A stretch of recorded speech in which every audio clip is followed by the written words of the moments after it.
ડભોઈ નાંદોદી ભાગોળ સ્થિત હરિહર આશ્રમના મહંત પૂજ્ય વિજયજી મહારાજની અધ્યક્ષતામાં રામચરિત માનસના પાઠનું સુંદર આયોજન કરવામાં આવ્યું હતું।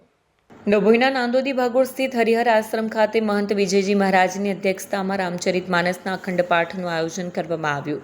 શ્રાવણ માસ દરમિયાન યોજાતા ધાર્મિક કાર્યક્રમનો હેતુ જગત કલ્યાણ, પરિવારની સુખ શાંતિ અને સમાજમાં ભાઈચારો જળવાય તેવો છે। અખંડ પાઠ સતત 27 કલાક ચાલશે। આ પ્રસંગે મોટી સંખ્યામાં શ્રદ્ધાળુ ઉપસ્થિત રહ્યા હતા।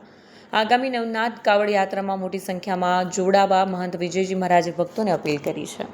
ये सावन का पवित्र महीना चल रहा है। ये सावन में हम पहले यहाँ से कांवड़ उठाते, चारों जाते, चारों से हर पूरे गांव में मतलब जलाभिषेक करते हैं महादेव का।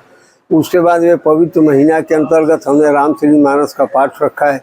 इसमें राकेश वगैरह सब लोग बड़ौदा से आए हैं, जितने 9-10 आदमी ये हमारे सहयोग करते हैं। 27 से 28 घंटा ये पाठ चलता है। पाठ की पूर्णावती के बाद हम यहाँ भंडारा करते हैं।